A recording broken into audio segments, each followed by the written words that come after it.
Hello there, welcome to Nighttime Stories. I hope you've had a wonderful day. Now it's time to unwind. I'm here to help you drift off into a peaceful sleep. Before you get cozy, I'd love for you to like this video and subscribe. It helps bring more bedtime stories your way. Also, let me know in the comments where you're watching from and what time it is for you. Now, take a deep breath, relax, and let's begin. For most of my life, I worked boring jobs, the kind you don't think about after you clock out. I never cared about fancy careers or promotions. I just needed to pay rent and have enough left over for a few drinks on the weekend. So when I got a job working night security at a warehouse, it seemed like a perfect fit. Get paid to do almost nothing, just walk around, check the cameras, and sit in a booth for 8 hours? Sounded easy. Until I realized something was wrong with that place. And now, even years later, I can't forget what happened. Because I wasn't alone in that warehouse.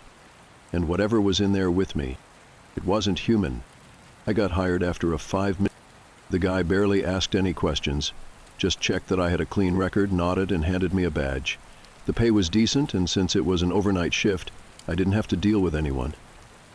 Just me, a giant, empty warehouse, and a set of security monitors. For the first few nights, everything was fine. The warehouse was massive. Long aisles stacked high with pallets of inventory, rows of metal shelves, the occasional forklift parked near the loading dock.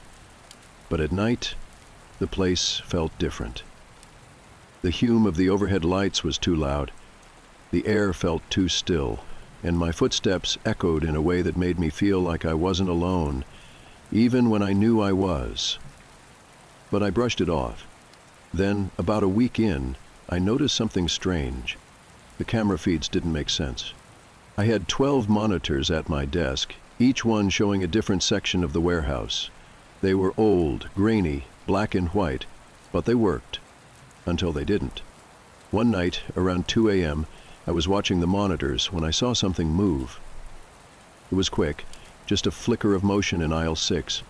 I leaned forward, staring at the screen. The warehouse was supposed to be empty. No workers, no shipment scheduled until morning. I waited. Nothing. Just the endless rows of shelves, the dim glow of the emergency lights. I exhaled, shaking my head, just my eyes playing tricks on me. Then the motion detector beeped. I froze. Each aisle had a sensor programmed to detect movement. If someone was inside, the system would know. I glanced at the screen. The alert was coming from aisle 6, right where I'd seen something move. My stomach tightened. I reached for the radio, about to call it in, then stopped. Who was I even going to call? The police? What was I supposed to tell them? I think I saw something on the cameras. No, I don't know what. No, I don't have proof. They'd laugh me off the line. So, like an idiot, I went to check it out myself. The warehouse was dead silent as I walked in. The moment I left the security office, I regretted it. My footsteps echoed down the long corridors, bouncing off the metal shelves. The air felt thicker, like the warehouse was breathing around me. I reached aisle 6 and shined my flashlight down the row. Nothing. Just stacks of boxes. The red motion sensor light blinked steadily above me. The system had definitely picked something up. I swallowed. "Anyone in here?" I called out. My voice sounded small in the vast emptiness. No response. I stepped forward, weaving between the towering pallets. Then I saw it. A box had been pulled from one of the shelves, sitting in the middle of the aisle, like someone had been going through it. I crouched down, inspecting the label. Just some shipping inventory, nothing important. But something about it felt off. I reached out. And then, from somewhere deep in the warehouse, I heard it. A sound that didn't belong. A sharp, rustling movement, like someone ducking behind a shelf. I spun around, shining my flashlight down the aisle. The beam cut through the darkness, landing on nothing. But I knew I wasn't alone. The hairs on my arms stood on end. My body knew what my brain was still refusing to accept. I wasn't just being watched. I was being followed. I backed away slowly, my breath shallow. I needed to get out. Now. I turned. And then the lights cut out. Every single overhead light flickered once, then died. The entire warehouse was swallowed in darkness. And then I heard the worst thing of all. Footsteps. Right behind me. I ran. I didn't look back. I didn't think. I sprinted down the aisle, my flashlight beam bouncing wildly. The footsteps behind me kept pace, slow and steady, like whoever or whatever was following me wasn't in a hurry. I reached the security office, slammed the door shut, and locked it. My chest heaved as I stumbled back to the monitors. My hands were shaking, my skin ice cold. The cameras were glitching. Static. Brief flashes of empty aisles. The motion sensors were all going off at once. Every single one. Then, for half a second, the static cleared. And I saw it. A figure. Standing perfectly still at the far end of the warehouse. Not moving, not hiding. Just watching the cameras. Watching me. My stomach dropped. My vision blurred. And then, the feed cut to black. I called my boss. Told him there was an intruder. Told him I was done. By the time he got there with another guard, the warehouse was empty. No signs of forced entry. Nothing missing. But the cameras had been wiped. All the footage from that night? Gone. My boss was pissed, said I was overreacting. But I know what I saw. And I wasn't imagining it. Because when I went to turn in my badge, I overheard two of the other guards talking. One of them laughed and said, "Ah, another one quit." The other just nodded. Then, in a quiet voice, he said, "They always do. I never went back." And to this day, I wonder, was it ever really empty? A few years back, I was in a tight spot financially. Bills were piling up, and my part-time gig at the local diner wasn't cutting it. One evening, while scrolling through job listings, I stumbled upon an ad. Earn $1,000 a week for part-time cleaning. Flexible hours. It sounded like a godsend. I was skeptical, but desperate. The contact was a local number, so I decided to call. A man named Mr. Thompson answered. He explained that they needed someone to clean out apartments after tenants had abruptly left. He assured me the job was straightforward. Clean the place, dispose of any left-behind items, and ensure it was ready for the next occupant. The pay was indeed $1,000 per week for about 20 hours of work. It seemed too good to be true, but I convinced myself that maybe I'd just gotten lucky. My first assignment was an apartment in a part of town I wasn't familiar with.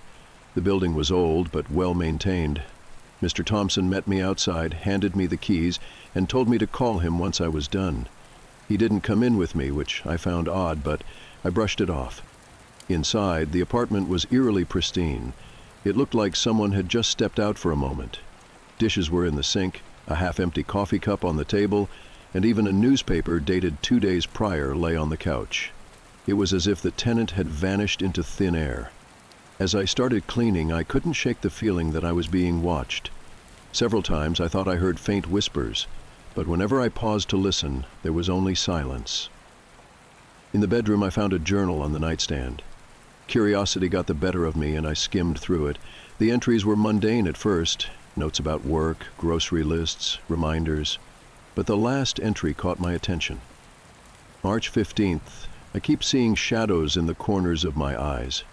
At first I thought it was just my imagination, but now I'm certain something is here with me. I hear whispers at night, calling my name. I don't know how much longer I can stay here. A chill ran down my spine. I closed the journal and decided to finish up quickly. As I was about to leave, I noticed a small door in the hallway that I hadn't opened. It was a closet, mostly empty except for a few old coats. But behind the coats, I found a trapdoor leading to a crawl spaces. Against my better judgment, I opened it. The space was dark, but I could make out something glinting in the far corner. Using my phone's flashlight, I crawled in and reached for the object. It was a small, ornate box. Inside the box were several Polaroid photos. Each photo was of a different person, standing in the very apartment I was in. They all looked distressed, and in each photo there was a shadowy figure standing just behind them, barely visible. I felt a cold draft and heard a whisper right next to my ear. I bolted out of the crawl space, grabbed my things, and left the apartment, locking the door behind me. I called Mr. Thompson and told him I couldn't continue with the job. He didn't seem surprised. "I understand," he said. "You're not the first to leave abruptly." I never went back, and I never collected the payment. To this day, I wonder about the people in those photos and what might have happened to them. Sometimes, when I'm alone at night, I think I hear whispers calling my name. I don't know why I'm writing this. Maybe as a warning, maybe just to get it out of my head, or maybe because I don't know what else to do. But if you take anything from this, let it be this. Be careful what you share online, because you never know who's reading. I was 30 years old when I posted about him. By that time, I had finally started to feel safe again. The years had passed, and the memories, though still sharp, had started to lose their grip on me. I had moved on. I had healed. Or at least, that's what I told myself. When I sat down to write the post, it wasn't out of fear, it wasn't out of desperation, it was just a story. A terrible thing that had happened to me once, something that belonged to my past. I didn't expect it to become my present again. Let me go back. Before any of this, I was just a normal woman. I had a stable job, a close-knit group of friends, and a small but comfortable apartment in a quiet neighborhood. I wasn't reckless or naive. I didn't invite danger into my life, but that didn't stop him from finding me. It started subtly. I'd notice a man at the coffee shop near my office, always seated a few tables away, always alone. I didn't think much of it at first, until I started seeing him everywhere. The grocery store, the gym, the park where I went running on Saturday mornings. He never approached me, never spoke. He was just there. At first I rationalized it. It was a big city. People overlapped. Coincidences happened. But then the letters started. I remember the first one clearly. It was waiting for me when I got home from work, sitting neatly on my doormat. No postage, no return address. Just my name, written in careful, deliberate handwriting. Inside there was a single sentence. "You're even prettier up close." I felt a wave of cold dread roll through me. Still, I tried to be rational. Maybe it was a mistake, a prank, a mix-up. I threw it away and tried to forget about it. But the letters kept coming. They weren't threatening, not at first. They were admiring, intimate, the way someone might write to a lover, except I had never met this person. "You have the most beautiful laugh. I love the way you twirl your hair when you're nervous. I wish you could see yourself the way I see you." I stopped going to the coffee shop. I changed my jogging route. But it didn't matter. He was always one step ahead of me. The realization sank in one night when I was brushing my hair in the bathroom mirror. A new letter had arrived that day. It was on my bed when I got home. I shouldn't have read it, but I did. "I like your hair down better." My hands went still. My scalp prickled. I looked at my reflection. My hair was up in a messy bun. He had been watching me. That day? From where? My apartment? My office? Somewhere else? I pressed my back against the bathroom wall, heart pounding so loudly I could hear it in my ears. I had never felt so exposed. That night I called the police. They listened to my story, took notes, nodded sympathetically. Then they asked if I had any proof. I showed them the letters. They skimmed them, then shrugged. "There's no actual threats in these," the officer said. "Sounds like you have an admirer. Maybe someone with poor social skills, but not necessarily dangerous." I felt my stomach drop. "Though there's nothing you can do?" He shook his head. "Change your routine. Be aware of your surroundings. Let us know if he does anything concerning." As if all of this wasn't concerning. I left the station feeling worse than when I walked in, because now I knew the truth. I was on my own. I tried to go about my life as usual, but fear crept into everything. I started double-checking my locks, peering out my windows before leaving my apartment, glancing over my shoulder on my walk home. But the worst part was not knowing when or if he was nearby. Not knowing what he wanted, not knowing when it would escalate. Then one night it did. It was raining that evening. I remember that detail clearly because the sound of water hitting my windows was the only thing keeping me calm. I had finally started to doze off when I heard it. A noise. Not outside. Inside. A slow, deliberate creak of a floorboard. My body froze. I wasn't imagining it. Someone was in my apartment. I reached for my phone, my fingers trembling. Another creak. Closer this time. I dialed 911 and whispered into the receiver. "There's someone in my apartment." The dispatcher's voice was calm, steady. They told me to stay on the line, to be quiet, to wait. I did. But whoever was in my home, they didn't wait. The sound of footsteps filled the silence, moving quickly now. My bedroom door handle rattled. I scrambled out of bed, pushing my dresser against the door just as the wood splintered. A heavy weight slammed against it once, then twice. Then silence. Long, suffocating silence. I pressed my ear to the door, barely breathing. The sound of sirens cut through the night. By the time the police arrived, he was gone. The back door was unlocked. A window was left open. But nothing was taken. Nothing except my sense of safety. I moved after that, left the city, started over somewhere new. And for years, I thought I was free. I never heard from him again. No letters, no sightings. It was over. Or so I thought, until a few months ago.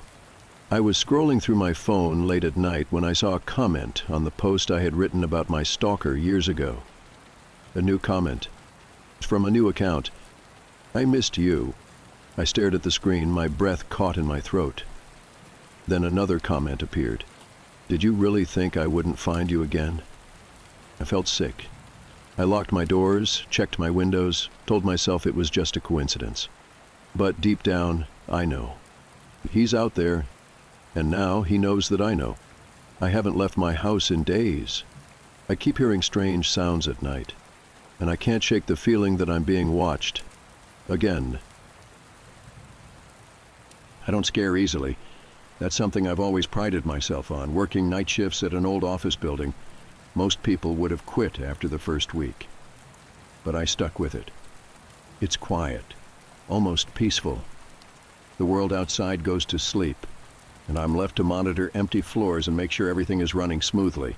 There's a strange comfort in that. No distractions, no interruptions, just me, the security cameras, and the soft hum of the building's old machinery. At first the building seemed harmless enough, a relic from another era, old and worn down, but nothing that screamed danger. Most of the tenants had moved out years ago, leaving the space almost entirely empty. Just me and a few cleaning staff wandering the halls, but something about the silence in that place felt off. It wasn't the kind of silence you'd find in a peaceful home.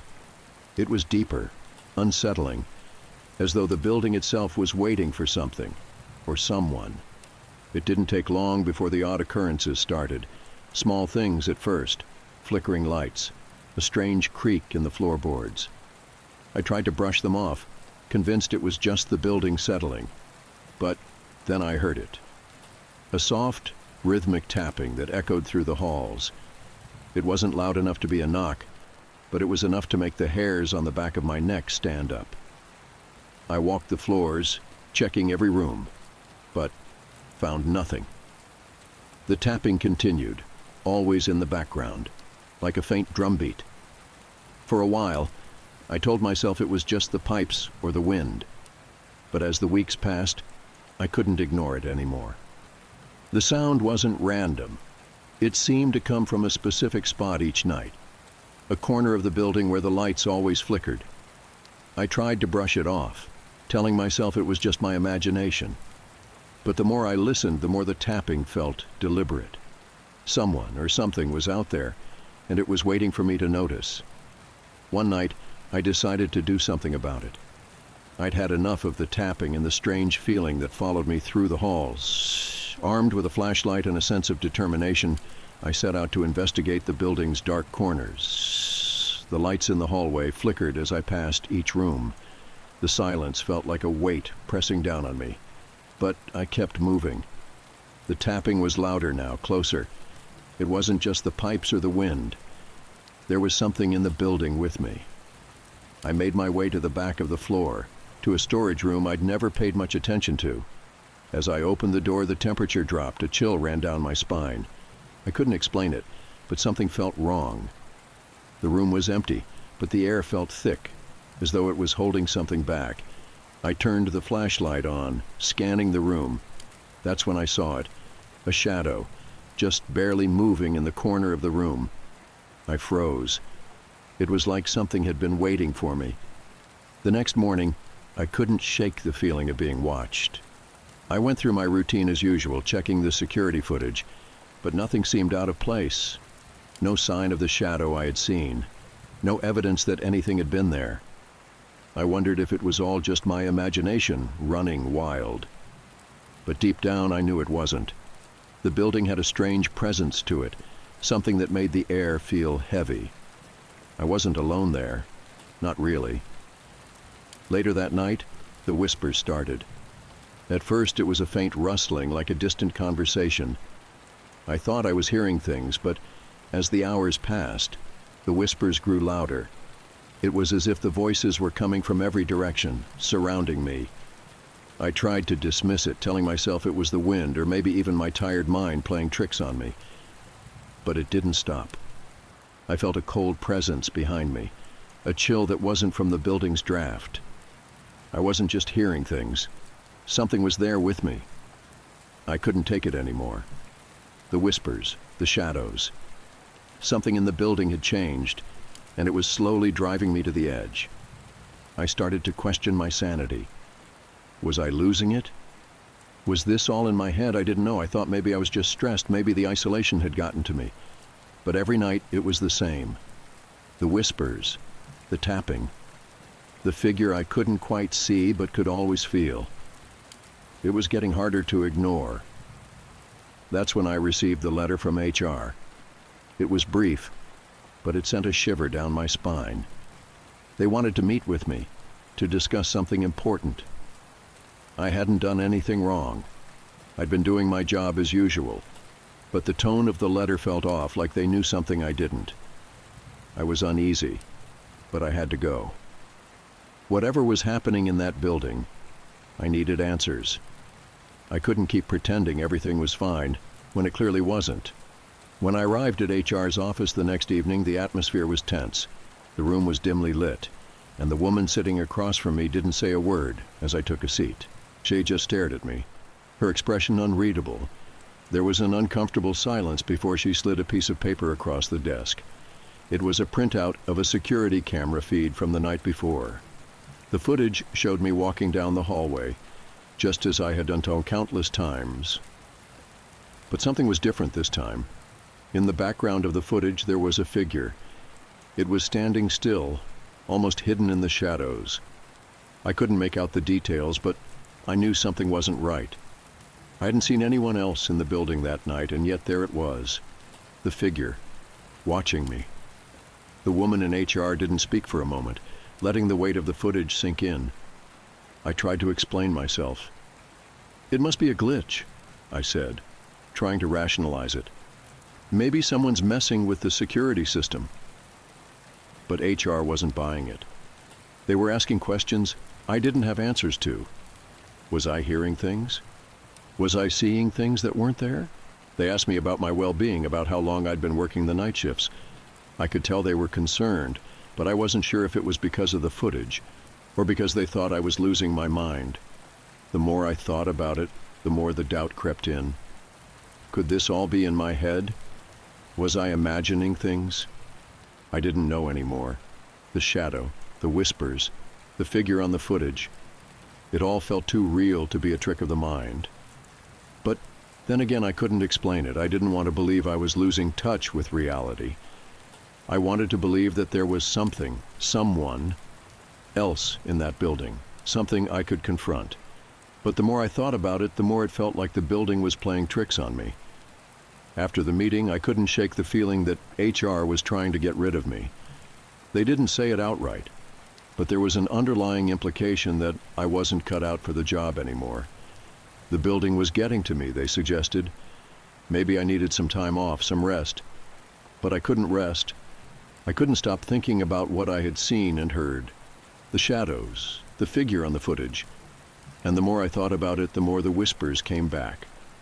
Louder, clearer. I wasn't imagining it. Something was happening in that building. Something I wasn't ready to understand. That night, I decided I would face it head on. I couldn't keep running from whatever was in that building. I had to confront it, whatever it was. Armed with nothing but a flashlight and my determination, I ventured deep into the building's lower floors. The lights flickered as I moved down the long hallway, the whispers growing louder, almost in time with my heartbeat. The tapping started again, faster this time, as if it was counting down to something. I reached the maintenance room, the one I had avoided for weeks, the one where I had first seen the shadow. The door creaked as I pushed it open. Inside, it was colder than I remembered, colder than it should have been. The air was thick with dust and the smell of old machinery, but there was something more, a sense of presence. I stepped inside and called out, my voice trembling slightly in the silence. No response. But then, I heard something. A voice. Faint, but unmistakable. I stood in the maintenance room, flashlight in hand, scanning the dusty shelves and worn-down equipment. The whispers had stopped for a moment, and I took the opportunity to steady my nerves. I couldn't let this building, whatever was going on, break me. I'd been through far worse, I told myself. But then, something happened. As I turned to leave, I saw a face in the reflection of the window behind me, someone staring back at me from within the glass. My heart skipped a beat, and I spun around, but there was no one there, just the empty room. I shook my head, feeling a sudden wave of dizziness. I wasn't sure if it was the lack of sleep or something more sinister. I tried to tell myself it was nothing, a trick of the light, but deep down, I knew it wasn't. My fingers trembled as I reached for the door handle. The room felt colder than before, and the silence felt like it was suffocating me. I stepped back into the hallway, my breath coming in short, shallow bursts. The lights flickered again, and I thought I saw a figure at the end of the corridor, a tall, thin man with a dark coat. I blinked, and he was gone.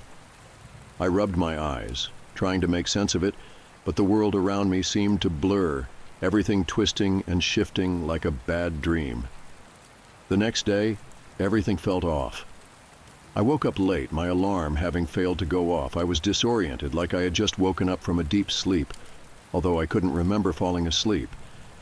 The room was unfamiliar, and for a moment, I thought I was in a different place altogether.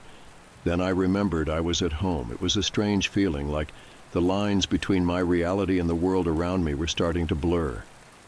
I couldn't shake the sensation that I was losing my grip on something, but I didn't know what. I called my friend Jake, someone I used to hang out with before all this. He was one of the few people I still kept in touch with. But when he picked up, his voice sounded distant, as if he were speaking from a faraway place. "Hey, Alex," he said, his voice low. "How's work?" I could hear the concern in his tone, but I didn't know why. "It's fine," I replied, even though I didn't feel fine. "I've just been a little off lately." There was a pause on the other end of the line.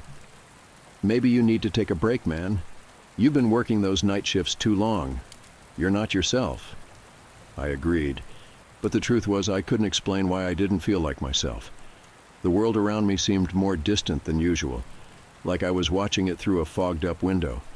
I couldn't sleep that night, my mind racing with thoughts I couldn't make sense of. I kept seeing flashes of faces in the dark, and the whispers had returned, not just in the building, but in my apartment too. They murmured my name, taunted me, asking if I was ready to face the truth. What truth? I didn't know. Every time I tried to sleep, I would jerk awake, convinced that I had heard someone in the next room. I would get up to check, only to find that there was no one there.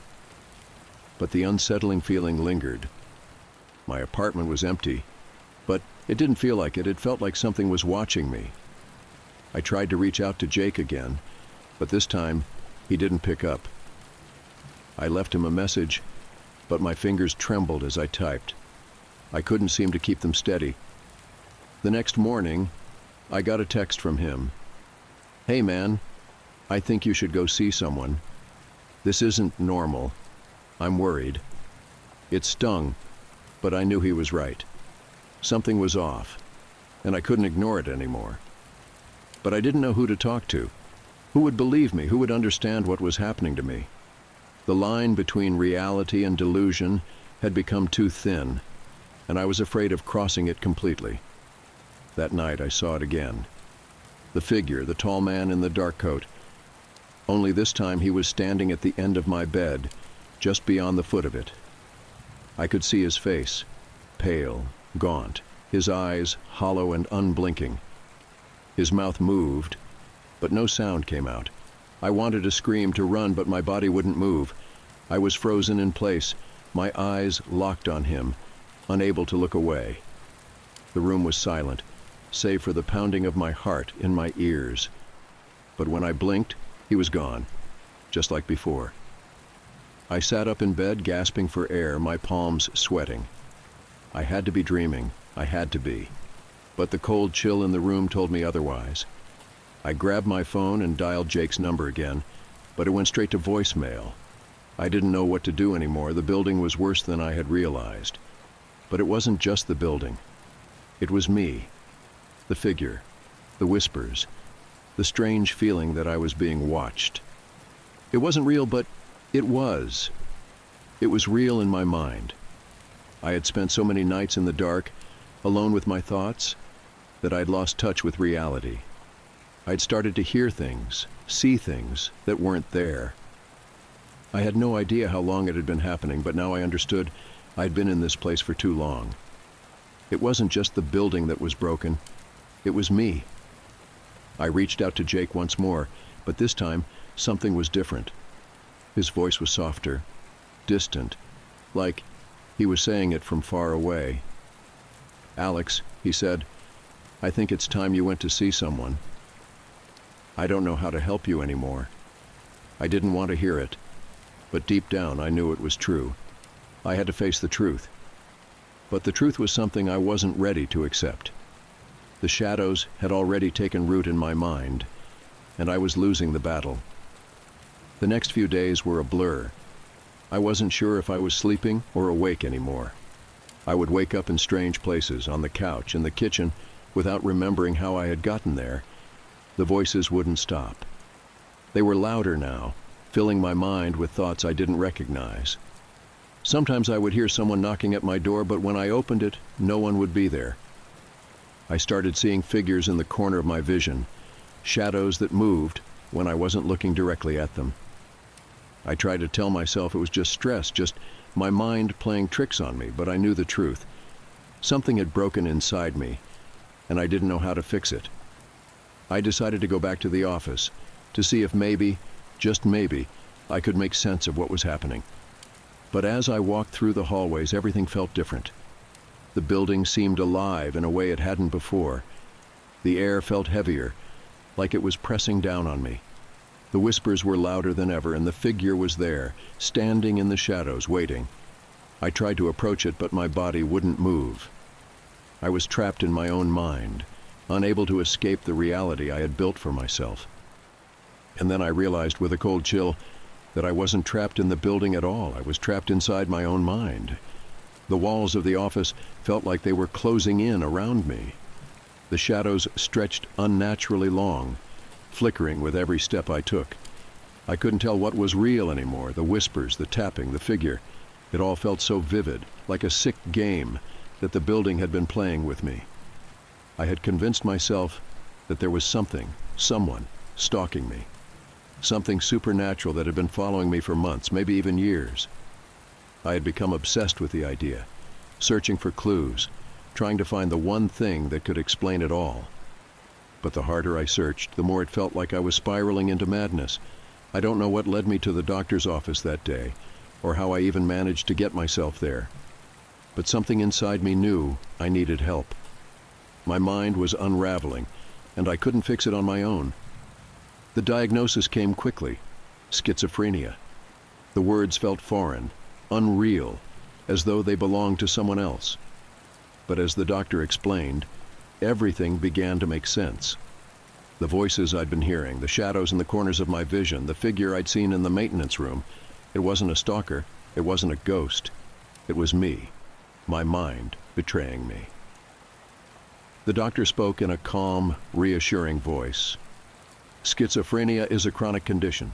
It causes people to experience hallucinations, things that aren't really there, sounds that aren't real. It's not uncommon for those with schizophrenia to feel as though they're being watched, or even followed by unseen forces. I was in shock. I wanted to deny it. But deep down, I knew it was true.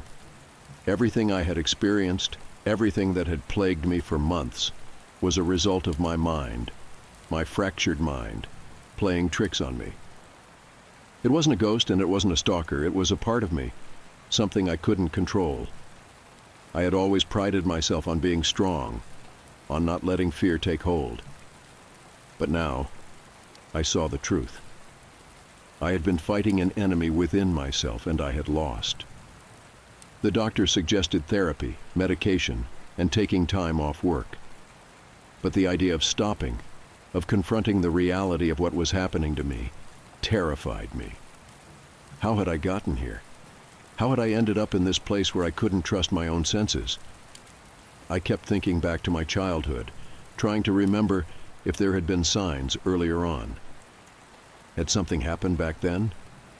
I couldn't pinpoint it, but there were fragments of memories, strange flashes of my younger self, moments when I'd felt disconnected from reality, when I'd seen things that weren't there, heard voices that no one else could hear.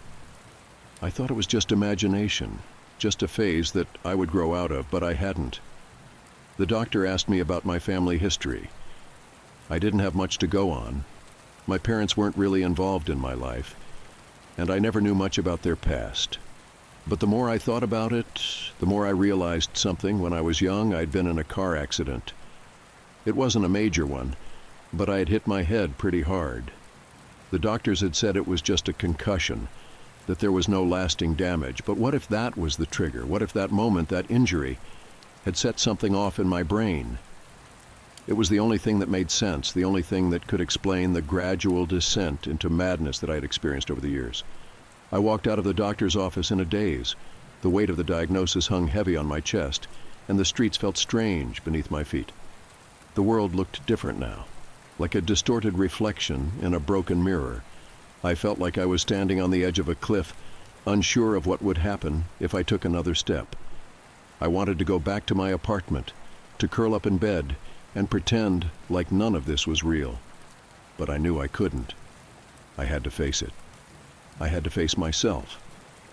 As the days went by, the hallucinations didn't stop. But now, I understood what they were. I understood that the figure in the dark coat, the tapping, the whispers, none of it had been real. It had all been a manifestation of my mind, a product of my illness.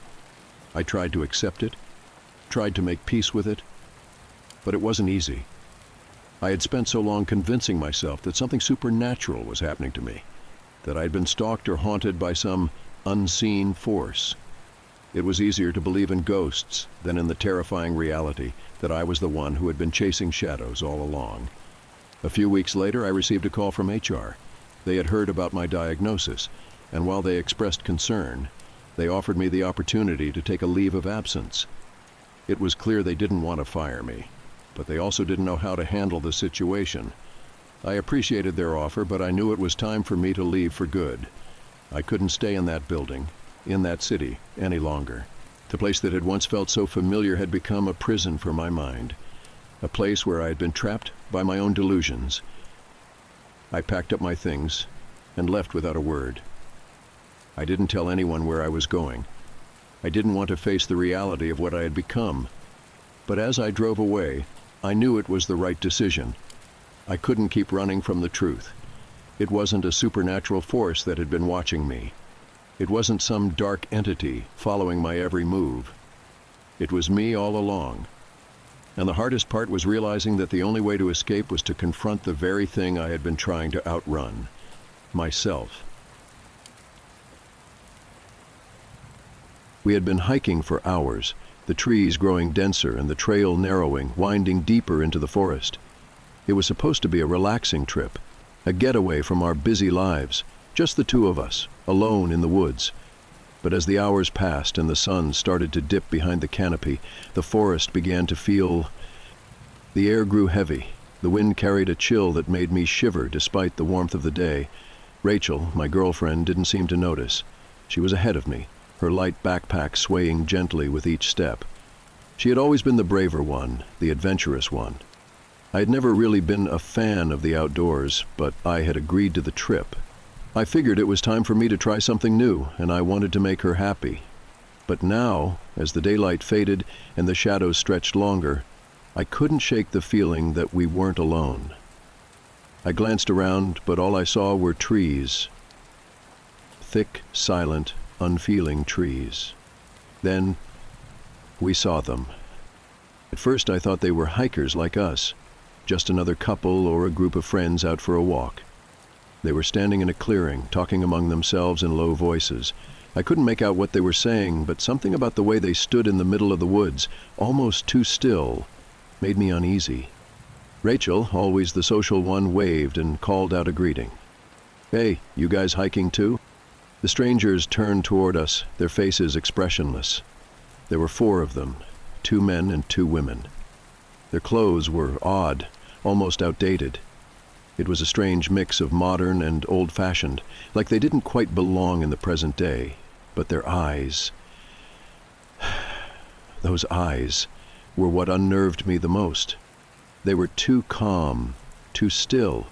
One of the men, tall with a beard and a gray jacket, smiled at Rachel's greeting. But his smile didn't seem to reach his eyes. "Yeah, we're just out for a walk," he said in a soft, monotone voice. "Where are you headed?" Rachel asked, stepping forward. "Around," the woman beside him said, her voice almost a whisper. "Around the woods." I felt a shiver run down my spine. Rachel, not sensing my discomfort, smiled brightly. "Well, we're on our way to the ridge. It's beautiful up there, perfect for watching the sunset." The strangers exchanged a brief, unreadable glance, then nodded in unison. "That sounds nice," the other man said. "Yeah," the woman added. "You should enjoy it." We stood there for a few more minutes, making small talk with them, but the longer I stayed, the more I realized something didn't feel right. Their answers were too vague, their movements too stiff. It was like they were giving me just enough to not seem odd, but not enough to make sense. Rachel was still chatting with them when I noticed it. They hadn't asked us anything. Not a single question.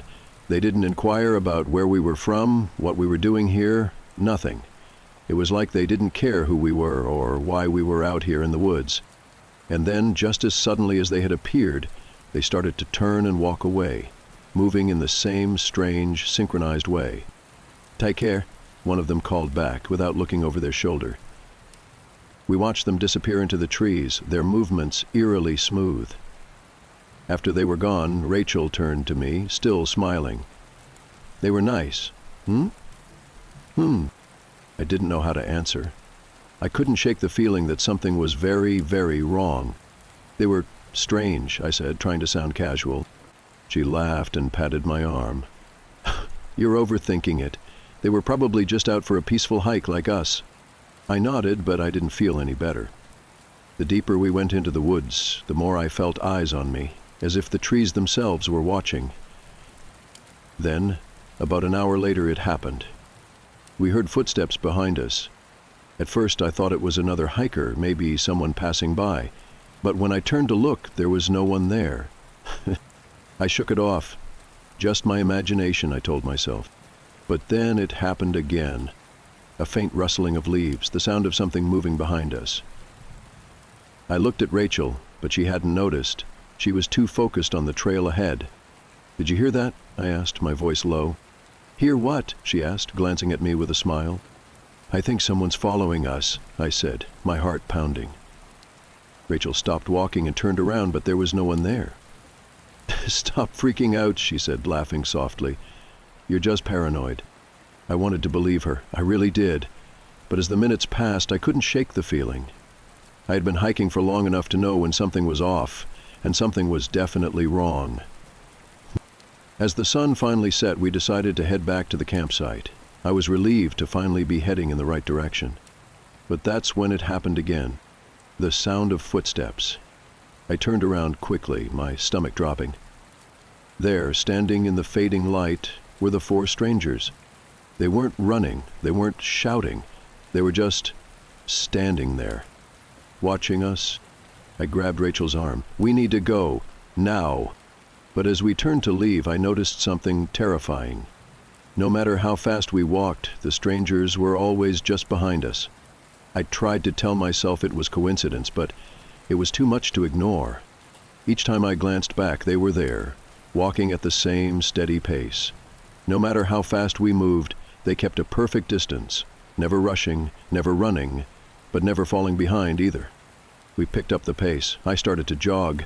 I wanted to scream, but I couldn't. Something in my gut told me if we did, they would hear it. But they didn't move any faster. They just kept following, as silent and as still as shadows. We finally reached the edge of the woods near the parking lot, and I turned one last time. The strangers were still there, standing at the tree line, watching us. They didn't approach, they didn't say a word, they just stood there, silent, unwavering. I didn't know if we were ever going to get away. We got in the car and left without looking back. I didn't care if I was being paranoid anymore. All I knew was that the feeling of being followed wouldn't leave me, and I couldn't shake the thought that they were still out there, watching. The next day we packed up and left the area. We didn't talk much on the way back to the city, both of us silently processing the strange encounter. I tried to brush it off, but I couldn't. Every time I closed my eyes, I saw them. Those unblinking eyes, watching from the trees, never moving closer, but always just behind us. I couldn't help but feel they had been more than just hikers. Something about their perfect calm, their synchronized movements, didn't sit right. And the worst part?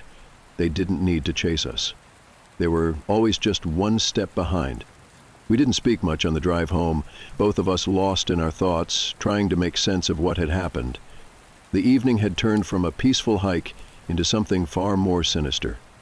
As we got closer to the city, I thought I'd finally be able to shake the feeling that something wasn't right. But it lingered. The air in the car felt heavier, the road seemed darker. Every turn I took, every passing streetlight felt like it was closing in on me.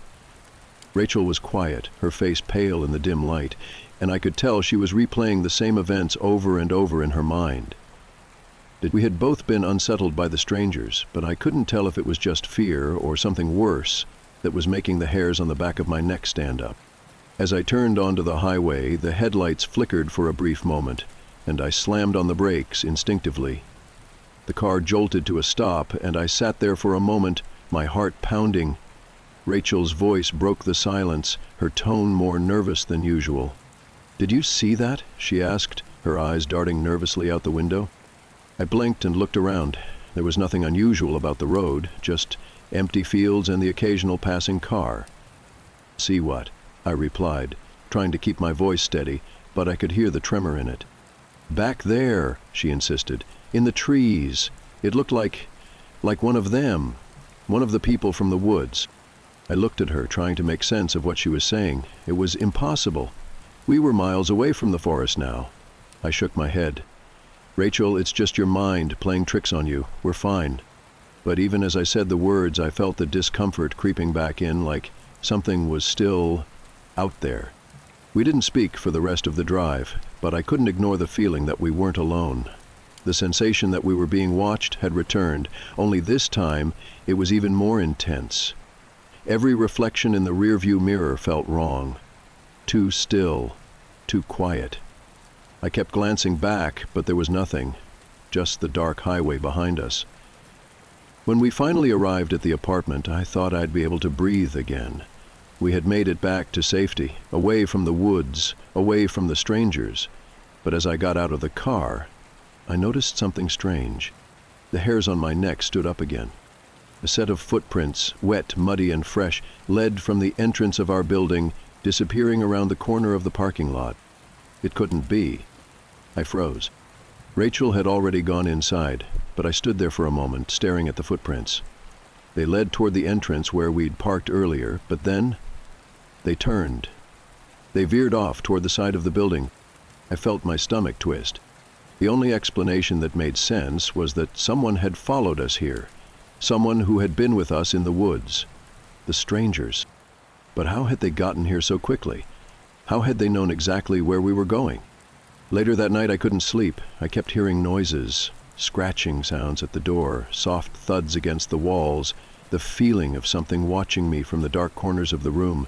I kept checking the windows, locking and unlocking the door, even though I knew it wouldn't make a difference. My thoughts kept returning to the footprints. Had they been here? Had they watched us come in? Rachel was asleep, oblivious to the sense of dread that had taken over me. I felt paranoid, but I couldn't shake the feeling that the strangers were still with us, silently waiting for the right moment. I decided to check the balcony. The apartment was on the second floor, so there was no reason anyone could easily get up there, but I had to make sure. As I walked to the sliding door, my breath caught in my throat. There, in the darkness outside, I saw something that made my blood run cold. A figure, standing motionless at the edge of the parking lot, looking up at the apartment. I froze, my heart hammering in my chest. The figure was dressed in dark clothes, just like the strangers from the woods. I couldn't make out their face, but their posture was eerily familiar. Still, unnervingly still. I blinked, and when I opened my eyes again, the figure was gone. I woke Rachel and told her we needed to leave, but she refused. She didn't believe me. "You're just freaking out," she said, rubbing her eyes. "We're home now. It's over." But as much as I tried to calm myself, the presence outside felt real. I was convinced the strangers had followed us here. Even if they hadn't come inside, their presence loomed over us. I stayed up the rest of the night, jumping at every creak of the building, every sound that echoed in the darkness. And in the morning, when I checked the balcony again, there were no signs of anyone being there. But I knew what I'd seen. The next few days were a blur. I tried to put the whole thing behind me, tried to tell myself it was nothing more than paranoia, but I couldn't escape the feeling that they were still out there. Rachel and I started to notice things, little things that didn't add up. We found our front door slightly ajar in the mornings, the living room lights on when we were sure we'd turned them off. And one night, as I walked down the hallway, I could have sworn I heard a faint whisper from the dark, like someone was standing just beyond the shadows, watching. I couldn't shake the thought that the strangers had never truly left us. Their calm, silent presence had followed us back into our lives, and no matter how far we ran, no matter how much we tried to escape the woods, they would always be one step behind. Days turned into weeks, but the unsettling feeling of being watched never truly left. Rachel and I tried to move on, to resume our lives, but something had shifted within me. The woods, the strangers, the ever-present feeling of being followed, it haunted me. It wasn't just paranoia. It was as if they were still there, lurking in the background, waiting. I couldn't shake it. I started doing some research online, looking up anything that might explain the strange events, but nothing I found felt right. No reports of missing hikers, no strange occurrences in the area, nothing that could explain what we had experienced. I even looked up the strange figures from the woods, but there was nothing, no trace of them online. It was as if they didn't exist. But the more I searched, the more I found myself spiraling. I became obsessed. I checked the locks, the windows, every corner of the apartment. I started carrying a pocket knife with me, convinced that one of those strangers would find a way inside. Every night I checked the parking lot from the balcony, peering into the shadows, waiting for them to appear. But they never did. One night as I was sitting on the balcony, staring into the night, I heard a faint noise behind me. I froze. I didn't need to turn around. I knew it was Rachel, but something in my gut told me not to acknowledge her. I kept my eyes trained on the parking lot, but from the corner of my vision, I saw her step into the living room. She'd been quiet lately, ever since I started obsessing over the events. I could see the concern on her face, but also something else. exhaustion. She walked over to me and sat down beside me, her voice soft as she spoke. "You need to let it go, you know." I didn't respond. I couldn't. My mind kept racing, my thoughts tangled in knots. "Look," she continued, her voice full of gentle frustration. "I know you're scared, but this—" She paused, as if choosing her words carefully. "This isn't helping us. We're fine. We're safe."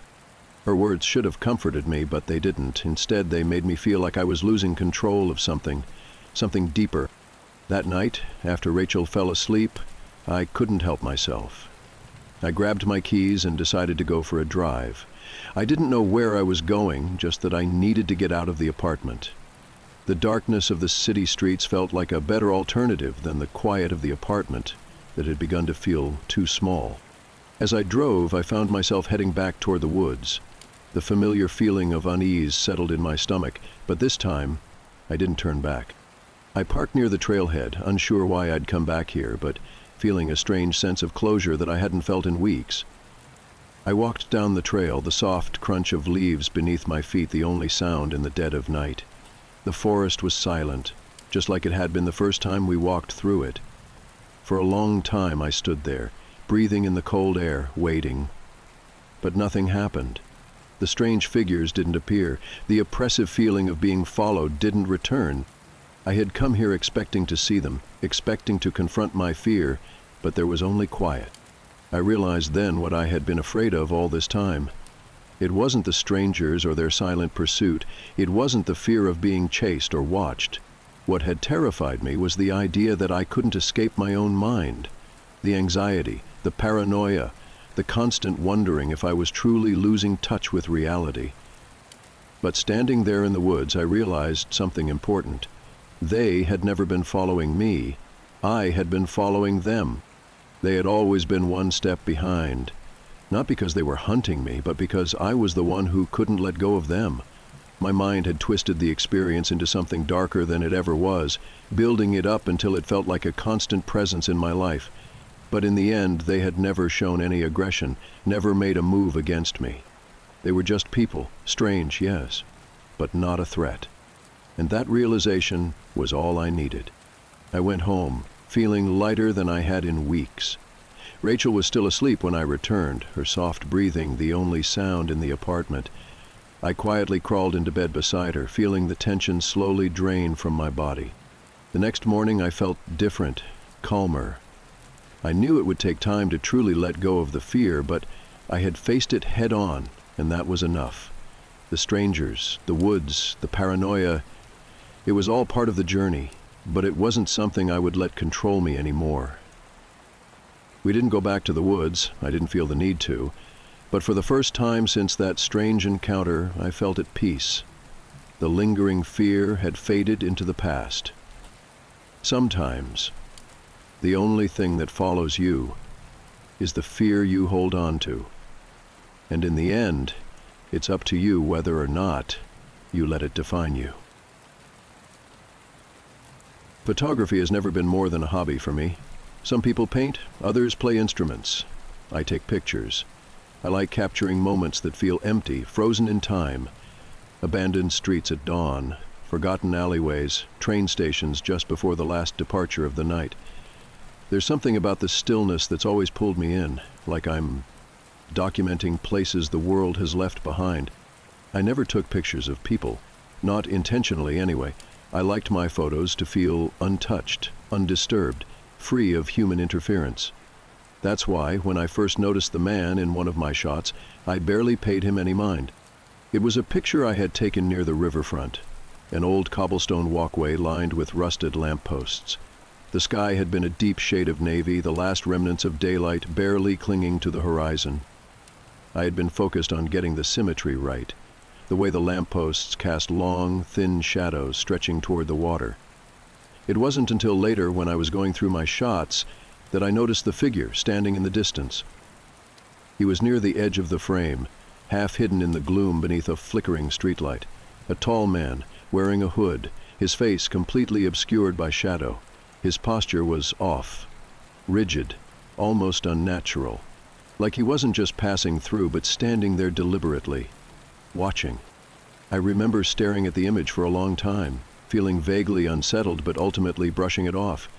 People ended up in my photos all the time. That's just how it was in a city. It wasn't until a few weeks later that I saw him again. I had spent the day walking through different neighborhoods looking for new angles, fresh places to shoot. That night, as I uploaded the day's shots onto my laptop, something stopped me cold. There he was. Different street, different time of day, same hooded figure standing just out of focus, lingering at the edge of the frame. I felt my stomach tighten. I flipped through the images again, searching, my fingers moving faster. I found another, then another. Every few shoots, there he was. I started combing through my older photos. He was there too. Not always obvious, not always in plain sight, but once I started looking, I couldn't unsee it. Sometimes he was in the background, blending into the crowd. Other times, he was more isolated, standing near an alleyway, leaning against a railing, positioned behind a tree just far enough that only half his body was visible. The strangest part, the timeline didn't make sense. The first time I noticed him was weeks ago, but as I dug deeper, I found him in shots from months ago, different seasons, different locations. He had been following me for much longer than I had realized. That night, sleep was out of the question. I sat in my apartment, laptop open, heart pounding as I clicked through years of photos. The earliest one I found was from nearly 2 years ago. I had no explanation. Had he been tracking me all this time? Had I really been that oblivious? I told myself I was being paranoid. Maybe it was just coincidence. Maybe it was a trick of the light, an odd angle making random passers-by look familiar. But deep down, I already knew the truth. This wasn't an accident. He was there on purpose. I stopped taking photos for a while. For weeks, my camera collected dust on my desk. I tried to act normal, like I wasn't constantly looking over my shoulder, scanning crowds, checking reflections in windows. But paranoia settled into my bones like an illness. Then, one night, I made a mistake. I went shooting again. I told myself I just needed closure. One last night of photos to prove to myself that he wasn't really there, that my paranoia had gotten the better of me. I stuck to busy streets, well-lit areas, places with cameras and people. I avoided isolated alleyways, stayed away from quiet corners where shadows stretched too far, and for a while, it felt normal. But when I got home and plugged in my camera, there was a photo I didn't take. My breath stalled in my chest. It was blurry, poorly framed, like the lens had been lifted and clicked at random, but the subject was unmistakable. It was me. Not a reflection, not a shadow. A photo taken from behind me, somewhere in the crowd while I had been taking pictures. Someone had been standing inches away from me, and I hadn't even known.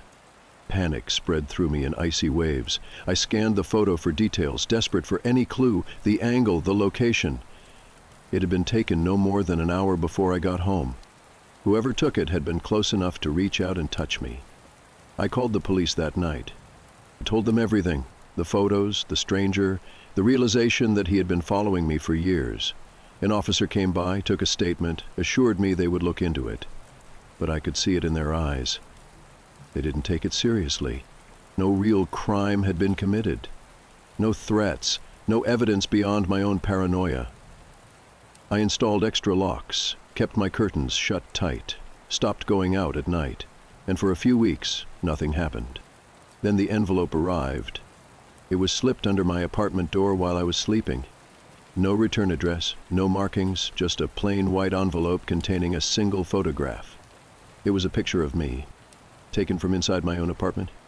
I ran straight to the police station, envelope clutched in my shaking hands. This time they listened.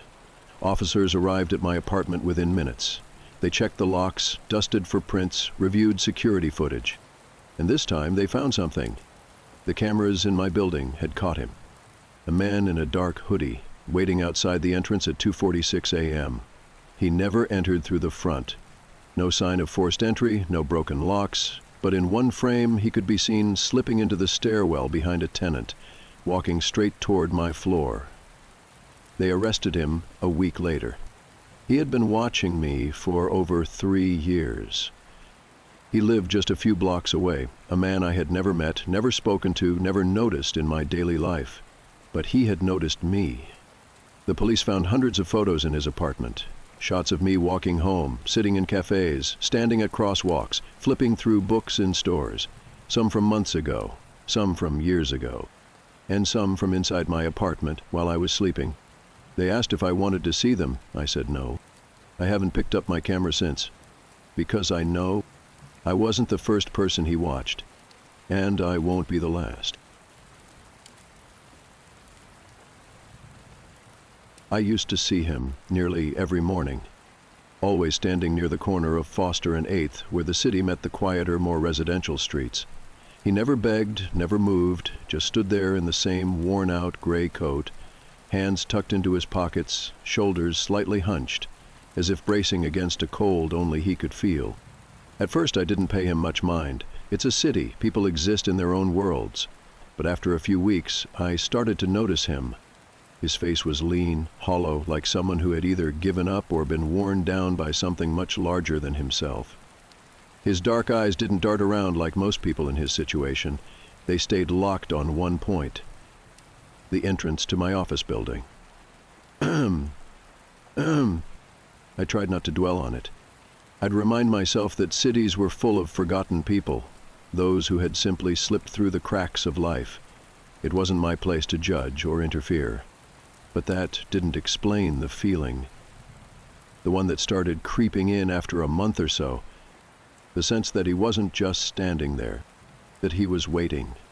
I was never the kind of person to fixate on things. I had my routine, my job, my small, predictable life, and I liked it that way. I wasn't the guy who noticed strangers, or who let his mind wander into places it didn't belong. Maybe that's why it took me so long to put the pieces together. Or maybe I just didn't want to. I grew up in a small town, the kind of place where everyone knew each other, where nothing ever really changed. My father was a quiet man, an observer. He wasn't warm, not in the way my mother was. He didn't fill the house with laughter or soft reassurances, but he was constant, reliable in his own way. He worked hard, but never spoke much about his job. As a kid, I thought nothing of it. Parents go to work, they come home. That was life. My mother was the opposite of him, vibrant, full of life, someone who left a room feeling lighter than when she'd entered it. She balanced him out. For the most part, we were normal. We weren't perfect, but we were solid. Until we weren't. Until the day he left. I was 17, old enough to understand that something was wrong, but not old enough to know how to fix it. It wasn't dramatic, no shouting, no long, painful speeches about broken love or resentment. One day he just left, walked out the door, and never came back. The police took the report. They asked the questions. My mother cried, then grew quiet, then stopped speaking about him entirely. It was as if, overnight, he had simply been erased from our lives. And maybe that was easier. Maybe it was better than the not knowing. At least, that's what I told myself. But deep down, I always knew it was a lie. Because you don't just disappear. Not without reason.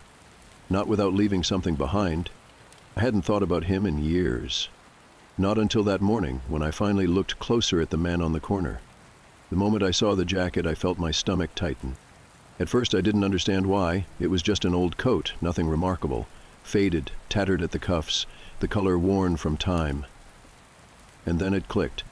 I'd seen that jacket before. Not just somewhere. On someone. My father. He'd had a gray wool coat exactly like it. The same cut, the same worn fabric, the same small tear near the left sleeve. The same missing top button. My head felt light. I blinked, gripping the strap of my bag as if it could tether me to the ground. It wasn't possible. It had been 10 years. And yet there it was, the jacket. My father's jacket. Worn by a man I had never met. That day, instead of walking past him, I stopped. Up close, the details were even clearer. The jacket wasn't just similar, it was the same one. I could see the faint stain near the collar, the exact way the fabric had creased over years of wear. My throat was dry, my pulse hammered in my ears. "Where did you get that coat?" I asked. The man's expression didn't change. For a long moment, he just watched me. Then, slowly, he reached up, fingers brushing over the patch on the sleeve. His voice, when it came, was quiet. It was given to me. A chill ran through me. By who? He tilted his head slightly, like he was considering whether to answer. Then, after what felt like an eternity, he said, "By a man who lost everything." My blood ran cold. I felt the air shift around me, the city noise fading into the background. I stepped closer. Who was he? A pause. Then he spoke. Low, careful. "You already know." A memory surfaced, a conversation I hadn't thought about in years. I was 15, sitting across from my father at the kitchen table. It had been one of those rare moments where he spoke about himself, about his past. "Some people don't just disappear," he had said. His voice was quiet, like he was talking to himself more than to me. I had frowned. "What do you mean?" He had sighed, rubbing a hand over his face. "Sometimes they're made to disappear." It hadn't made sense to me then, but standing there, looking into the stranger's eyes, I understood. I wasn't just talking to some homeless man. I was talking to a ghost of my father's past. Someone who knew what happened to him. Someone who knew why he left. I took a step back. "Tell me the truth. Who are you?" The man exhaled, his breath visible in the cold morning air. Then he said something that made my stomach drop. Something that shattered everything I thought I knew. "I'm the reason he ran." I felt my body go cold. The noise of the city faded. The distant honks, the low hum of passing voices, the shuffle of footsteps on the pavement. All of it drowned beneath the weight of his words. "I'm the reason he ran." My throat tightened. For a long moment, I couldn't speak. The rational part of me, the part that functioned in meetings, that paid bills, that dismissed paranoia, wanted to scoff, to shake my head, step back and walk away. But I didn't, because deep down, I knew he was telling the truth. The way he said it wasn't dramatic. There was no smugness, no theatrics, just a quiet, matter-of-fact statement. I took a slow breath, forcing my voice to stay even. "What?" The man tilted his head slightly, as if considering whether I deserved an answer. Then, finally, and knew something he wasn't supposed to. A wave of nausea rolled through me. I wanted to press him for more. What did he know? Why did he leave? Where is he now? But I could barely keep my mind straight. I felt like I was standing on the edge of something deep, something dark, something I wasn't meant to look into. The man must have seen the shift in my expression because his gaze softened. "You shouldn't go looking for him," he said. "Some people disappear for a reason." I stared at him, my pulse thudding against my temples. And then, before I could say another word, he turned and walked away. It happened so fast, so casually, as if our entire conversation had never happened. He melted into the stream of pedestrians, his form swallowed by the morning crowd. I could have followed him. I almost did, but something in my gut, something primal, told me not to. I stood there for a long time, my breath uneven, my hands ice cold despite the warmth of the sun. Then, finally, I turned and went inside my office. I barely got through work that day. My mind wouldn't stop circling the same thoughts, the same possibilities. Was my father alive? Was he in hiding? And from who? I thought about calling my mother, but what would I even say? "Hey, remember Dad?" "Yeah, I think I just met a guy who knows what happened to him." She had worked so hard to move on, to push his disappearance into the past. Digging it back up after all these years felt wrong, but doing nothing felt worse. So, that night I did what any restless, paranoid person would do. I started searching. I didn't have much to go on, but I had my father's old records. Some paperwork my mother never threw away. A work history, old bank statements, a few contacts he had listed for emergencies. I started making calls. Most of them went nowhere, disconnected numbers, dead ends. But one answered. It was an old friend of his, a guy named Carl Whitmore. I barely remembered him, just a vague recollection of a man who used to come over for dinner a few times when I was a kid. The second I said my name, there was silence. Then, in a hushed voice, Carl asked, "Why are you calling me about your father?" My stomach clenched. "Because I need to know what happened to him." Another pause. Then, quieter, "Has someone been watching you?" The question sent a spike of adrenaline through me. Had someone been watching me? The man on the street? Was that what he had been doing all along? I swallowed, gripping the phone tighter. "I don't know." Carl exhaled sharply. "Listen to me. Let it go. Whatever you think you want to know, it's not worth it. Your father knew that. That's why he left." "Left to go where?" "I don't know," Carl said. "And if I did, I wouldn't tell you." "Carl, forget this number." Click. The call ended. I sat in my kitchen for a long time, staring at my phone. I should have been frustrated, angry, but mostly I felt uneasy. It wasn't just the words themselves, it was the tone. Carl had sounded afraid, genuinely afraid. And that terrified me. Because if he was scared, if my father had been scared, then what the hell had he gotten involved in? And more importantly, was it coming for me now? I didn't sleep much that night. I kept replaying the conversation, trying to figure out what to do next.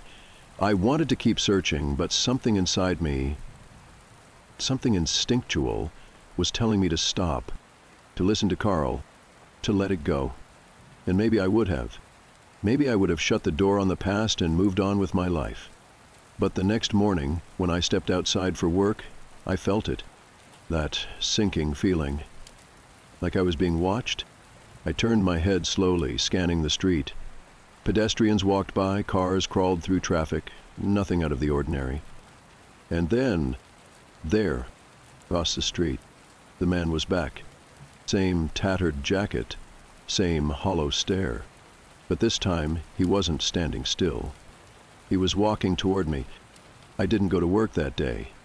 I turned around, locked my apartment door, and sat with my back against it, heart pounding, breath coming in short, uneven bursts. I didn't know who he was. I didn't know what he wanted. But I knew one thing. He wasn't just some homeless man. And whatever my father had run from, it had finally found me. I stayed in my apartment for the rest of the day. I didn't turn on the lights. I barely moved. Every time I so much as breathed, I felt like someone was listening. I sat by the peephole for hours, watching the hallway, waiting for a shadow to move across the door. I didn't know what I was expecting. Someone knocking? A voice calling my name? The sound of a key slipping into the lock. But nothing came. Eventually, exhaustion got the best of me. I crashed on the couch, my mind replaying every single moment of the last few days. The man on the street, the jacket, the phone call, and that one sentence that refused to leave my head. "I'm the reason he ran." I don't know when I fell asleep, but when I woke up, it was dark. The apartment was silent, the kind of silence that felt unnatural, too thick, too heavy. And then, a noise, soft, subtle, coming from outside my door. I held my breath. It wasn't knocking, it wasn't footsteps. It was breathing, slow, measured.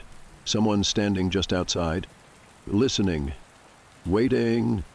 I stayed completely still, my fingers gripping the couch. My pulse thudded against my skull. The breathing stopped. Silence. Then, a piece of paper slid under the door.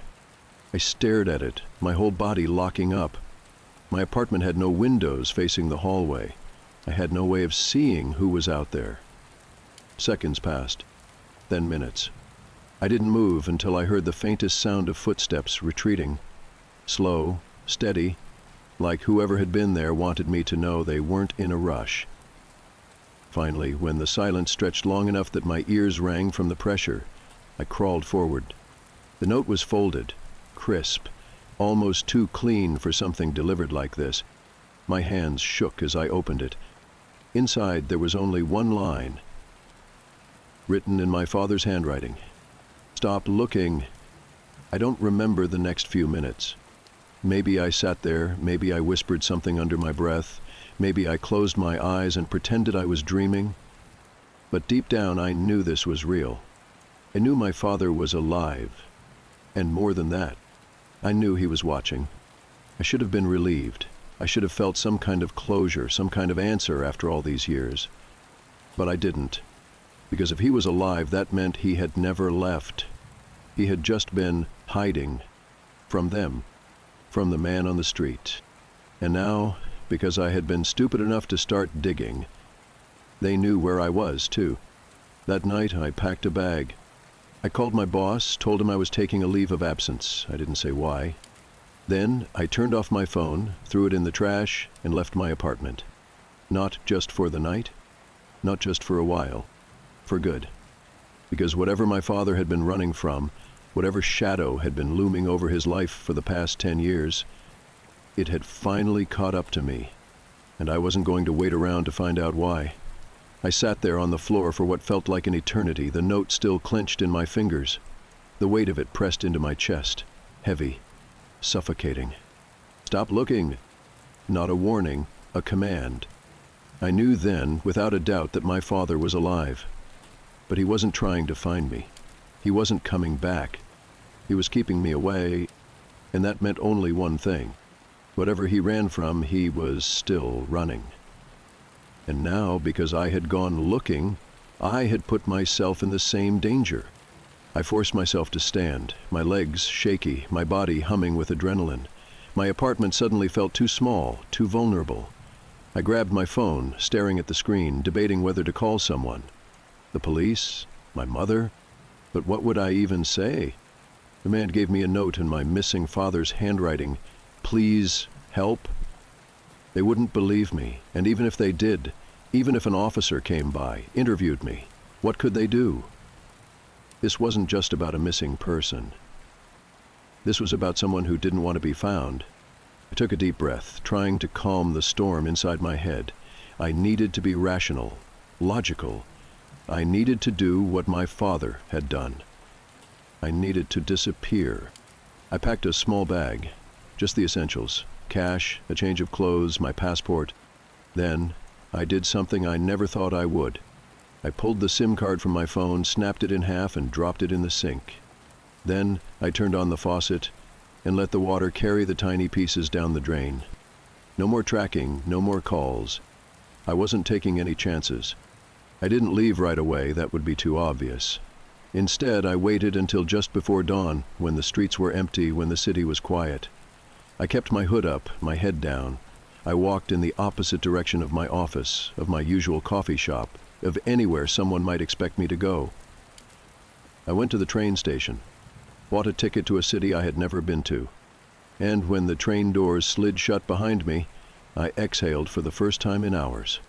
But as I stared out the window, watching the skyline shrink into the distance, one thought refused to leave my mind. Was it over? Or had I just put myself one step closer to whatever my father had been running from? I didn't know, but I knew one thing. I wasn't going to find out. And if I was smart, I never would. That was 2 years ago. I don't live in the same city anymore. I don't use my real name. I don't stay in one place for too long. I still don't know what my father was caught up in, and I don't ask.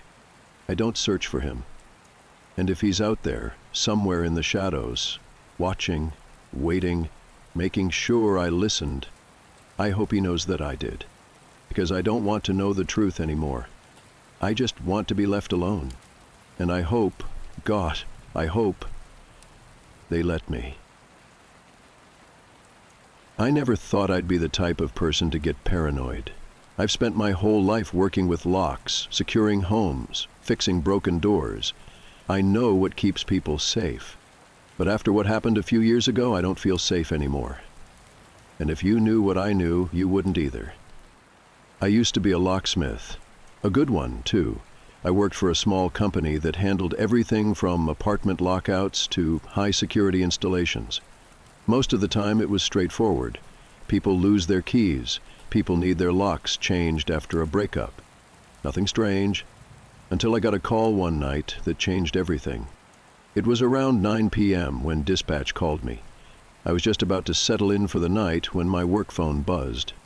"Got a job for you. Last-minute call-in," my boss said. "Lady's locked out of her house. She sounds shaken up. Might be an emergency." I sighed, already exhausted from the day, but overtime meant extra pay. "Address?" I asked. He gave it to me. It was in a quiet suburban neighborhood about 20 minutes away.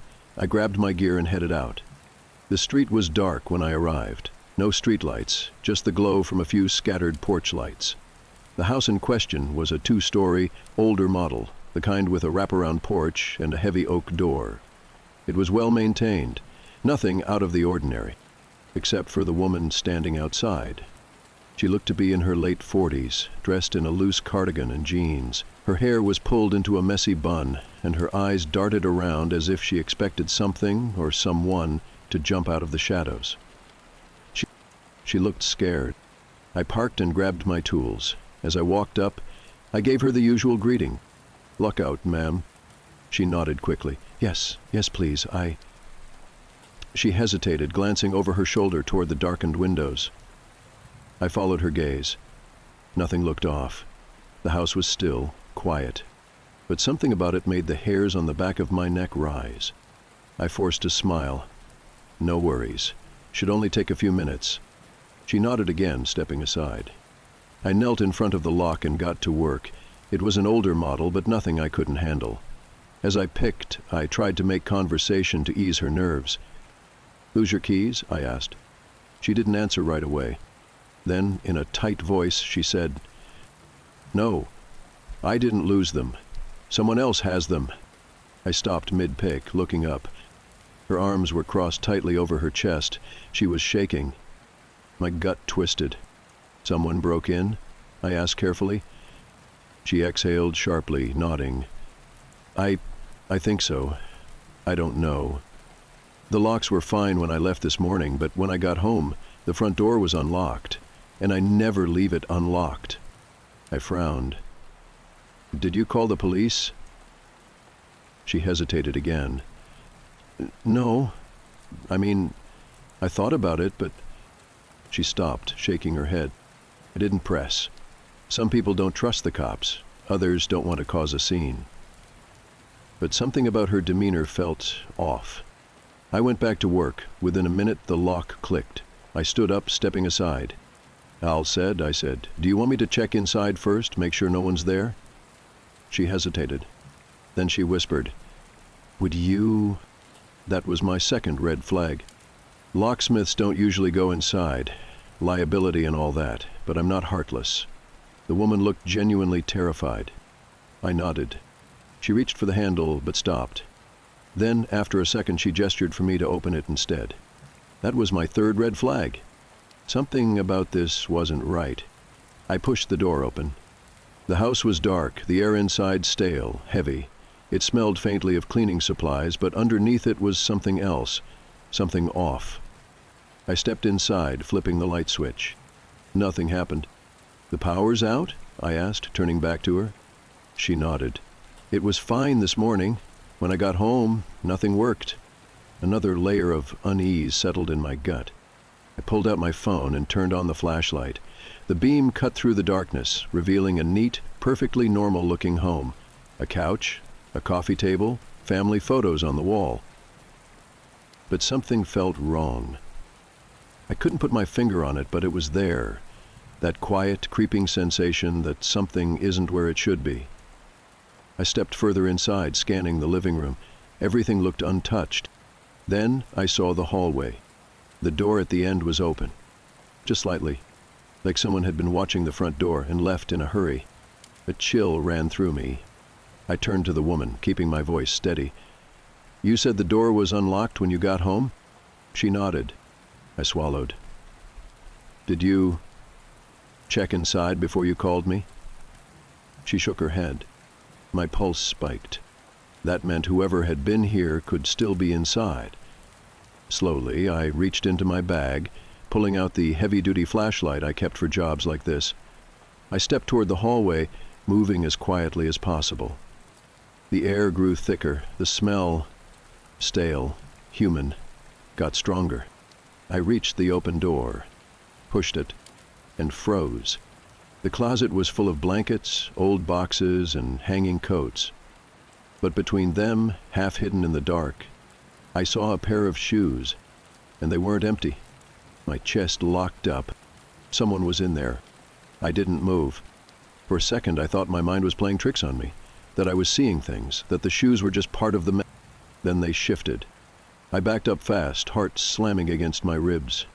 "There's someone in your house." My voice was low, urgent. "We need to go. Now." The woman's eyes widened. She turned, bolting for the door. I didn't look back. We ran onto the porch just as something inside moved. A rustling sound, then the soft, unmistakable creak of floorboards. We sprinted to my van. I fumbled for my phone, my hands shaking. The woman was already sobbing. I dialed 911.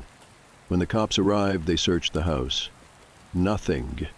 No one inside. No signs of forced entry. No proof that anyone had been there at all. But here's the part that still haunts me. They found a crawl space in the attic.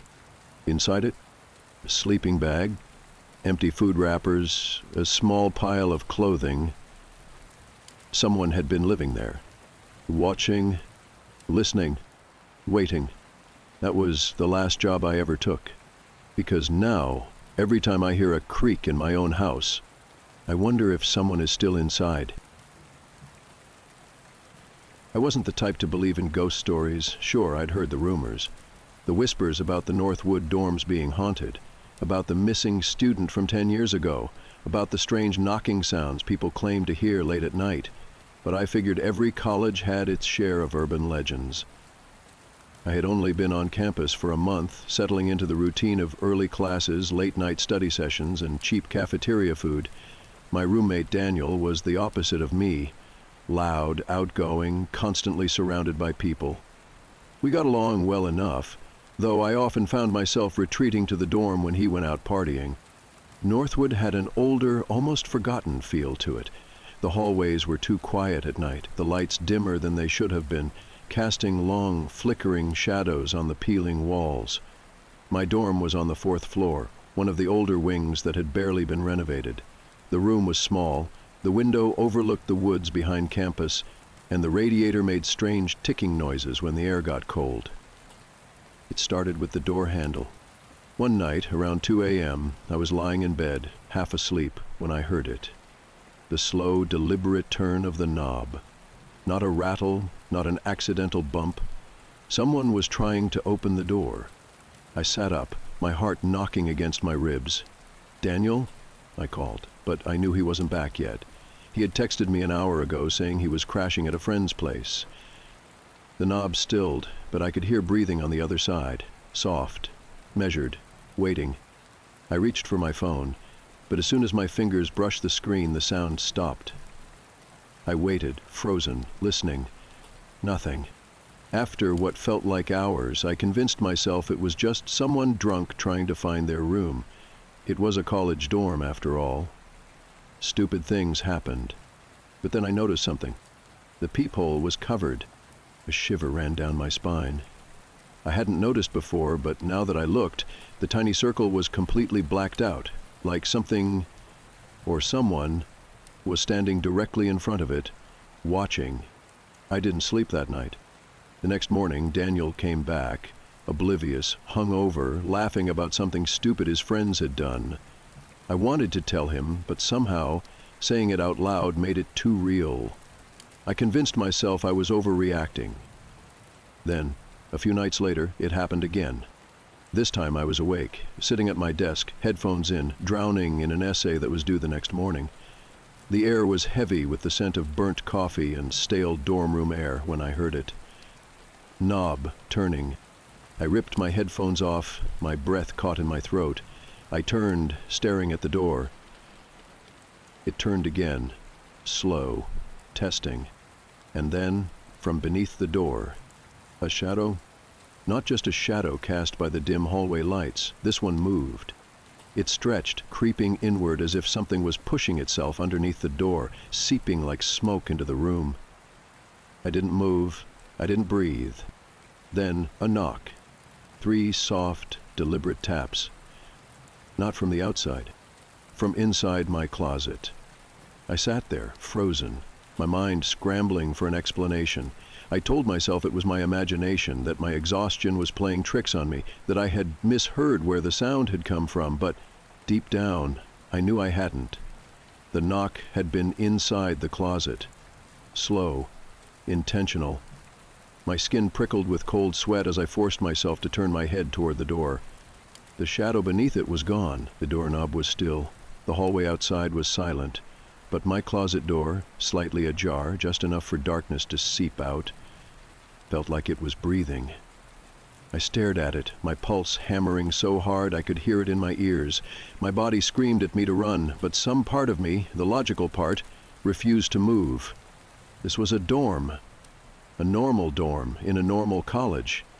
There was no way someone had been inside my room. No way I hadn't noticed. And yet the air felt thick with something unseen. Something watching. I stood up, slow and deliberate, my chair making the faintest scrape against the floor. I held my breath, straining to hear anything. Movement, breathing, the shift of weight in the dark. Nothing. Just the distant hum of the vending machine down the hall. My fingers clenched into fists. I wasn't going to let paranoia win. This was my room, my space. I wasn't about to start jumping at shadows. I forced myself forward, one step at a time, until I was standing right in front of the closet. My own reflection stared back at me from the cheap mirror attached to the door, wide-eyed, pale. I lifted a hand, hesitated, then grabbed the handle and yanked it open. Nothing. Just the same cramped space filled with my jackets, a stack of shoeboxes, and the laundry I'd been too lazy to put away. My breath left me in a shaky exhale. Of course, there was nothing. There was never anything. I was exhausted, overworked, and psyching myself out over some stupid prank. I shut the closet, locked my dorm room for good measure, and forced myself to sleep. The next morning, I woke up groggy, my limbs heavy with exhaustion. I went through my routine, barely thinking, my mind fogged over with the kind of fatigue that clings to you like a weight. I grabbed my bag and went to class, trying to shake the feeling that something was off. The campus was buzzing with its usual energy, people rushing to lectures, half-asleep students clutching coffee cups like lifelines, the distant sound of someone blasting music from their dorm window. It felt normal. But then I saw the bulletin board near the student center, a cluster of flyers pinned to the cork.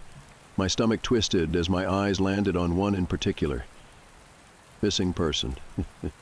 The photo was of a student, a guy around my age.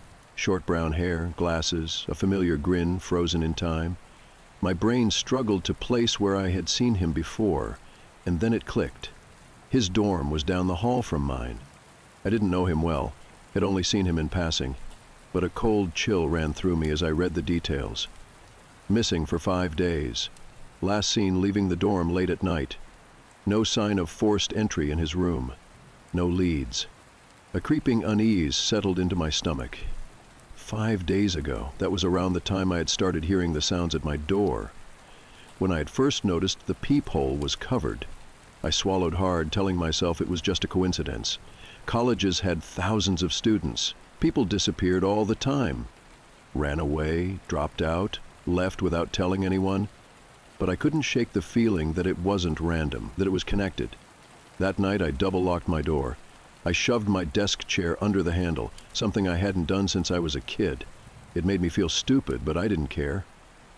Sleep came in restless waves, every creak of the old building sending a spike of anxiety through me. At some point, deep into the night, I woke up to breathing. Not mine, not Daniel's, right outside my door. Slow, shallow, like someone standing just inches away, listening. I stayed completely still, my heart racing so violently I thought it might shake the bed frame. My phone was under my pillow and I barely dared to move as I reached for it, my fingers shaking as I turned on the screen. 12 a.m. A single notification glowed at the top. Motion detected at your door. I stared at it, my mouth dry. The security app linked to the dorm's hallway cameras had picked something up. My hands fumbled as I tapped it open, my breath caught in my throat. The screen flickered, the grainy camera footage loading. My dorm door was in frame, the dim hallway stretching out in both directions. For a moment, it showed nothing. Then movement. Someone was standing right in front of my door. Not knocking, not trying the handle, just standing there. And then, they bent down. I watched paralyzed as the figure slowly lowered themselves until they were eye level with the keyhole. Watching. My stomach turned to ice. They knew I was awake, and they were waiting for me to move. A cold sensation spread through my chest, like my body knew something was deeply wrong before my mind could fully process it. I gripped my phone tighter, barely breathing as I watched the screen. The figure outside my door remained crouched, completely still, just inches away from the peephole. I couldn't make out their face, only a vague silhouette in the dim hallway light. They weren't knocking, they weren't moving, just waiting. A part of me wanted to call out, to ask who it was, to break the silence. But another, much stronger instinct screamed at me to stay quiet. Whoever they were, they didn't want to be seen. They wanted to watch. The realization sent a deep electric dread through my limbs. I stayed frozen, my thumb hovering over the emergency dial on my phone. If I called someone, would they hear? Would they try to get in? And then they reached up. Slowly, deliberately, their hand lifted toward the peephole. I watched through the grainy footage, my pulse hammering against my ribs, as their fingers pressed against the tiny glass circle. Covering it, the screen went black. I sucked in a sharp breath. They knew. They knew I was watching. For a long moment, nothing happened. The hallway camera remained dark, my dorm eerily silent except for the soft hum of the old radiator. I didn't move. My skin felt too tight, my body stiff with anticipation, waiting for the next sound, the next shift in the air. But it never came. After what felt like hours, I tapped the app again, refreshing the feed. When the camera flickered back to life, the hallway was empty, no sign of anyone. The peephole was clear. But something wasn't right. I couldn't shake the feeling that whoever had been outside wasn't gone, that they were still nearby, listening. The air in my dorm suddenly felt heavier, the walls closing in, the silence too sharp. I had to check. I had to know. Heart pounding, I slipped out of bed and moved toward the door as quietly as I could, my bare feet making no sound against the cold floor. My hands were damp with sweat as I reached for the knob, pressing my ear against the wood, straining to hear anything beyond it. I inhaled deeply, bracing myself. Then, I yanked the door open. The hallway was empty. Just the dull hum of the exit sign at the far end, the distant murmur of someone's TV behind a closed door. Nothing unusual. Except for one thing. A small, folded piece of paper lay on the ground right outside my room. I stared at it, my skin crawling with unease. It hadn't been there before. Slowly, I crouched and picked it up, unfolding it with trembling fingers. There was only one sentence scrawled across the page in uneven handwriting. I like watching you sleep. A wave of nausea rolled through me. My fingers gripped the paper so tightly it crumpled in my palm. Someone had been inside the dorm building, standing at my door, watching me. Maybe for days. I slammed the door shut, locked it, then shoved my desk chair under the handle again. My breaths were coming too fast, my mind racing through every possibility. Every time I had dismissed the strange noises, the shifts in the air, the creeping sense of being watched. This wasn't in my head, it wasn't some prank. Someone was fixated on me, and they were getting closer. I barely slept that night. Every creak of the building, every whisper of the wind against the window made my skin prickle with paranoia. I kept the dorm lights on, my back pressed against the wall, watching the door as if expecting it to burst open at any moment. But nothing happened. No more knocks, no more notes. Just an unbearable silence stretching through the early hours of the morning. When the sun finally rose, I forced myself to move. My limbs ached from tension, my thoughts clouded with exhaustion, but I couldn't stay here any longer. I needed to do something. By the time I made it to campus security, my hands were still shaking. I showed them the note, explained the knocking, the covered peephole, the motion alert from my phone. The officer behind the desk listened with a concerned expression, nodding as I spoke. But when I finished, his response made my stomach twist. "We'll look into it," he said. "But there's not much we can do unless an actual crime was committed." I felt my breath catch. "What do you mean?" "Someone was outside my room in the middle of the night. They left this." I held up the crumpled paper, but he only sighed. Look, dorms have hundreds of students. Pranks happen all the time. And unless we have footage of someone breaking in, it's not really a police matter." I stared at him, my pulse drumming in my ears. "So that's it? You're just going to ignore this?" "We'll increase patrols in your building," he offered. "If anything else happens, let us know." I wanted to scream. Instead, I grabbed the note and walked out. For the rest of the day, I tried to go about things normally, but everything felt off. I couldn't focus in class. I kept scanning the lecture hall, searching for any familiar face from the footage. Was it someone I knew?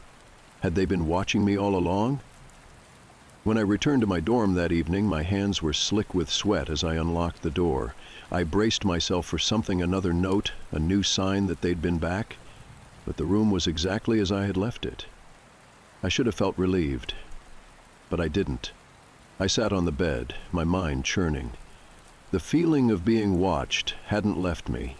If anything, it was worse, stronger. And then, my phone buzzed. A new motion alert. I swallowed hard, my fingers hesitating before tapping the notification. The camera feed loaded, flickering slightly, and when it cleared, I stopped breathing. The hallway was empty, but the door to my dorm was slightly open. My entire body locked up. I had locked it. I was sure I had locked it. A single realization took hold, icy and paralyzing. They weren't outside anymore. They were already inside. I didn't move, didn't blink. My breath barely passed my lips as my gaze flicked toward the closet door. Just like before, it was slightly ajar.